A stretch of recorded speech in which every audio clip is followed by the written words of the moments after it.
ನಮಸ್ಕಾರ ಸ್ನೇಹಿತರೆ, ನನ್ನ ಚಾನಲ್ಗೆ ಮತ್ತೊಮ್ಮೆ ಎಲ್ಲರಿಗೂ ಸ್ವಾಗತ.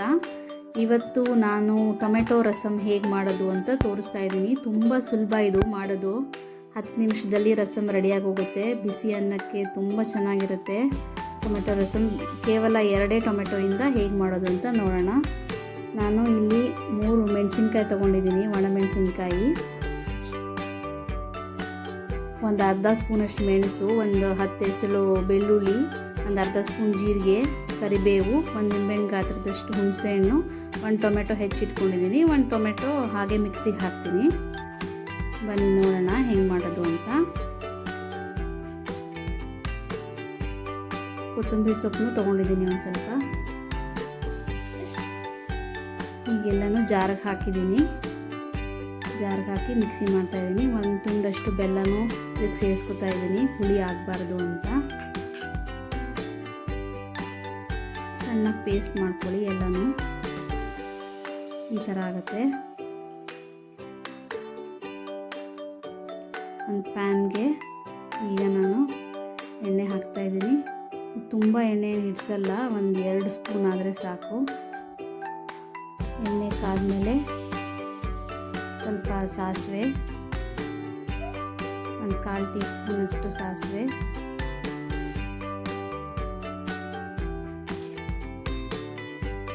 ಒಂದು 1/4 ಟೀ ಸ್ಪೂನಷ್ಟು ಜೀರಿಗೆ,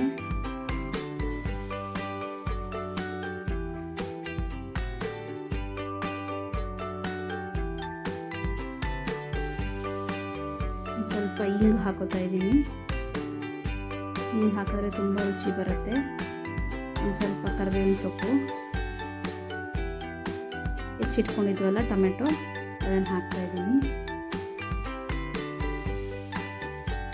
ಚೆನ್ನಾಗಿ ಫ್ರೈ ಮಾಡಿ.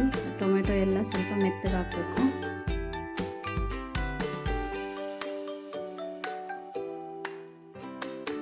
ಸ್ವಲ್ಪ ಹೊತ್ತು ಲಿಡ್ಡನ್ನು ಕ್ಲೋಸ್ ಮಾಡಿಬಿಟ್ಟು ಒಂಚೂರು ಬೇಯಿಸ್ಕೊಳ್ಳೋಣ, ಟೊಮೆಟೊ ಮೆತ್ತಗಾಗೋ ತನಕ.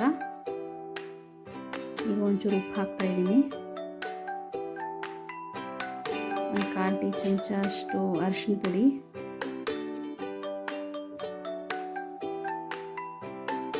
ಮಿಕ್ಸಿ ಮಾಡಿಟ್ಕೊಂಡಿದ್ವಲ್ಲ ಅದನ್ನು ಇವಾಗ ಇದಕ್ಕೆ ಸೇರಿಸ್ಕೊತಾ ಇದ್ದೀನಿ.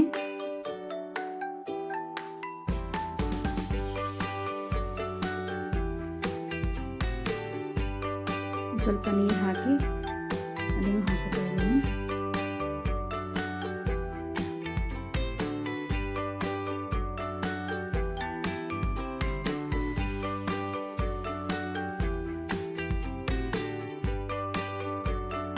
ಒಂದು ಸ್ವಲ್ಪ ಕುದಿ ಬರಬೇಕು ನೋಡಿ, ಈ ಥರ.